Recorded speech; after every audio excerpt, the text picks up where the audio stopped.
Hello everyone. আজকে আমি সর্বপ্রথম লাইভে আসছি, আমার লাইফে ফার্স্ট টাইম, এবং আসছি কয়েকটি তিক্ত সত্য কথা বলার জন্য। তিক্ত সত্য কথা এই অর্থে যে আগে প্রথমে বলি যে আমি একজন অ্যাডভোকেট। আমি 5 বছর ল কলেজে পড়াশোনা করেছি। তারপর আমি এখন মানে সাইডে প্র্যাকটিসও করি, প্লাস একটা কোম্পানিতে আমি রিটেনারশিপেও আছি, মানে একটা কর্পোরেট কোম্পানি লিগাল ডিপার্টমেন্টে রিটেনারশিপে আছি। তো এখন ব্যাপারটা হচ্ছে, আমার কিছু বন্ধু-বান্ধব আছেন যারা আমার সাথেই একসাথে ল কলেজে পড়েছে, 5 ইয়ার্স পড়েছে। তাদের দেখে আমার লিটারালি হিংসা হয়। এবং হিংসা কেন হয়? কারণ হচ্ছে, প্রথম কথা, কোনো সেমেস্টারে তারা আমার থেকে বেশি নাম্বার পায়নি। 10টা সেমেস্টারে সবসময়তেই তারা হয় সেকেন্ড ডিভিশন, থার্ড ডিভিশন পেয়েছে। আমি সবসময় ফার্স্ট ডিভিশন পেয়েছি, এবং অল টোটাল মানে যে 10 সেমেস্টারে একটা অল টোটাল হয়, আমার সেখানে ফার্স্ট ক্লাস, ফার্স্ট ডিভিশন ছিল। তো সেক্ষেত্রে তাদের মধ্যেও ম্যাক্সিমাম, মানে যারা ছিল আর কি, মানে যাদের দেখে আর কি আমার এই মুহূর্তে হিংসা হচ্ছে, তারা কিন্তু আমার থেকে সবসময় কম নম্বর পেয়েছে এবং ম্যাক্সিমাম সেকেন্ড ডিভিশন পেয়েছে। কিন্তু হিংসাটা হচ্ছে এই কারণে, তারা আমার লাইফে অনেক বেশি সাকসেসফুল। তারা তাদের লাইফে আর কি বেশি সাকসেসফুল। কীরকম সাকসেসফুল?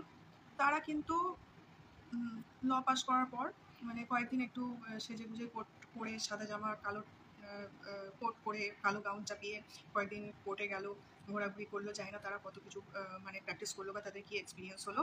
কিছুদিন যাওয়ার পর তারা একটা এস্টাবলিশড ছেলে দেখে বিয়ে করে দিল, ঠিক আছে?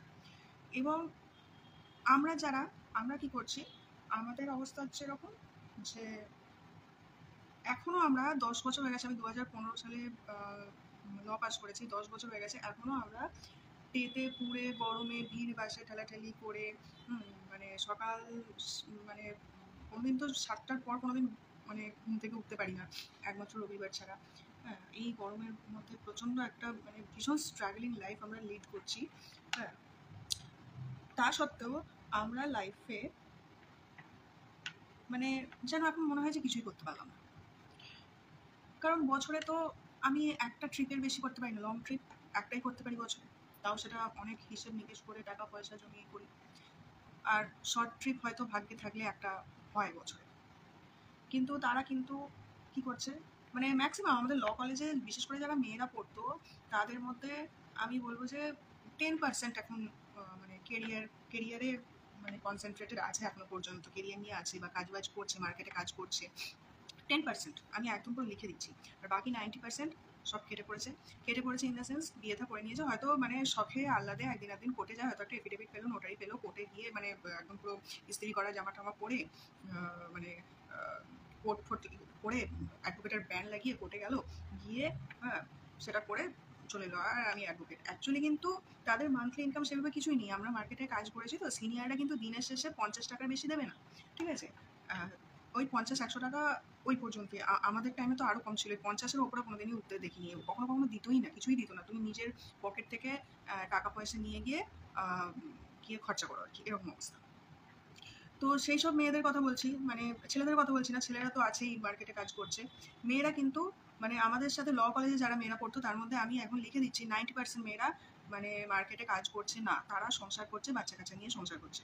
কিন্তু তারা কিন্তু আমাদের থেকে বেশি হ্যাপি। আমরা যারা 10% মার্কেটে এখনো কাজ করে খাচ্ছি, তাদের থেকে অনেক অনেক বেশি হ্যাপি, এবং আমার তো মনে হয় তারা অনেক বেশি সাকসেসফুল। মানে তারা বছরে 2টো করে ট্রিপ করছে, বড় বড় 2-3টে ট্রিপ করছে, ফ্লাইটে করে যাতায়াত করছে। আমরা কি করি, আমরা পয়সা বাঁচাতে আমরা ট্রেনে করে যাতায়াত করি, কিন্তু তারা ফ্লাইটে করে যাচ্ছে, কারণ তাদের হাজব্যান্ড একটা মোটা টাকা ইনকাম করে। এবং জানি না এটা সত্যিই মানে এটা কি সাকসেসফুল নাকি মানে কি, আমি এটা ঠিক বুঝতে পারি না। মাঝে মাঝে আবার এটাও মনে হয় যে ওরা যে স্যাক্রিফাইসটা করেছে, সেই স্যাক্রিফাইসটা কি আমি করতে পারতাম? মানে আমি একটা ছোটো এক্সাম্পল দিচ্ছি। আমার এক স্কুলের ফ্রেন্ড, আমার সাথে তার খুবই ভালো বন্ধুত্ব ছিল। তো দীর্ঘদিন হয়ে গেছে, সে একটা খুব ওয়েল এস্টাবলিশড ছেলেকে বিয়ে করেছে, তার এবং সন্তানাদিও হয়ে গেছে, ছেলে মেয়ে হয়ে গেছে। হ্যাঁ, সে তার হাজব্যান্ডের সাথে বাইরে থাকে। এবার সেই মেয়েটি কিন্তু মানে মা বাবার একটাই মেয়ে ছিল। ছেলেটা মানে তার হাজব্যান্ড তার মা বাবাকে নিয়ে কিন্তু মুভ করেছে, মানে যেখানে যেখানে যাচ্ছে, মুম্বাই যাচ্ছে, হ্যাঁ, বা ব্যাঙ্গালোর যাচ্ছে, হ্যাঁ, যেখানে যেখানে যাচ্ছে ওর মা বাবাকে নিয়েই মুভ করছে, মানে ছেলেটার মা বাবাকে নিয়ে।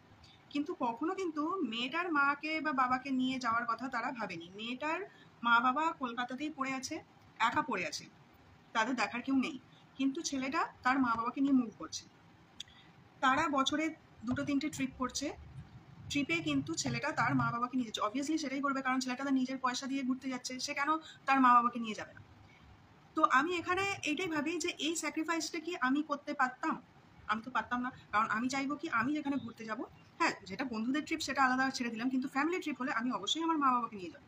আমি আমার মা বাবাকে নিয়ে যাবো না, অথচ অন্য একজন তার মা বাবাকে নিয়ে যাচ্ছে, বা আমার মানে স্পাউস আমার মা বাবাকে নিয়ে যাচ্ছে।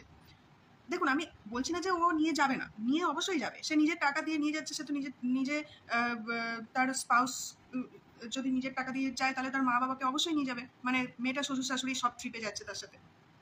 তো এইখানে হচ্ছে একটা বড় স্যাক্রিফাইস তারা করছে, হ্যাঁ এটাও আর কি স্বীকার করতে হবে। এবং নিজের মা বাবাকে সে কলকাতাতে রেখে তার শ্বশুর শাশুড়ি এবং হাজব্যান্ডের সাথে অল ওভার ইন্ডিয়া ঘুরে বেড়াচ্ছে, বা কখনো কখনো মেয়েরা এটাও করছে যে ইন্ডিয়ার বাইরেও চলে যাচ্ছে নিজের মা বাবাকে ছেড়ে। পুরো ফেসবুক প্রোফাইলে নিজের মা বাবার সাথে কোনো ছবি নেই, শুধু শ্বশুর শাশুড়ির সাথে স্বামীর সাথে ছবি। অবশ্যই তুমি শ্বশুর শাশুড়িও তো তোমার ফ্যামিলির মেম্বার, তোমার হাজব্যান্ড হচ্ছে তোমার মানে একান্ত আপনজন, কিন্তু সে কিন্তু তার মা বাবাকে কোথাও একটা নেগলেক্ট করে দিচ্ছে, যেই স্যাক্রিফাইসটা আমি করতে পারতাম না। এটাই হচ্ছে ব্যাপার। একদিক থেকে ওরা সাকসেসফুল, মানে লিটারালি আমার এক এক সময় হিংসা হয় যে আমি বছরে একটা বড় ট্রিপ করতে গিয়ে আমাকে কত প্ল্যানিং করতে হয়, টাকা জোগাড় করো, হ্যাঁ ফ্লাইটে তো যাওয়ার পয়সা নেই, ট্রেনে স্লিপারের টিকিট হলে ভালো হয়, তাও কষ্ট করে আমার স্লিপারে তো যাওয়া যায় না, মানে স্লিপারের অবস্থা খুবই খারাপ, সেই জন্য এসির টিকিট 3 এসি টিকিটটাও অনেক কষ্টে কাটতে পারি। তারপরে কিভাবে টাকা পয়সা সেভিং করা যাবে এই করে ওই করে, হ্যাঁ বছরে একটা বড় ট্রিপ, আর খুব মানে ভাগ্য ভালো থাকলে একটা ছোট ট্রিপ, এটা হয় বছরে। সেইখানে মানে আমার থেকে কম মার্কস পাওয়া মেয়েরা তারা কতগুলো করে বছরে ট্রিপ করছে, তারপর এভরি উইকে তারা রেস্টুরেন্টে যাচ্ছে, এভরি মান্থে কোনো রিসর্টে ঘুরতে যাচ্ছে, হ্যাঁ মানে উইকেন্ডে, মানে মাসে 1 মাস 2 মাস অন্তর অন্তর উইকেন্ড ট্রিপ মারছে,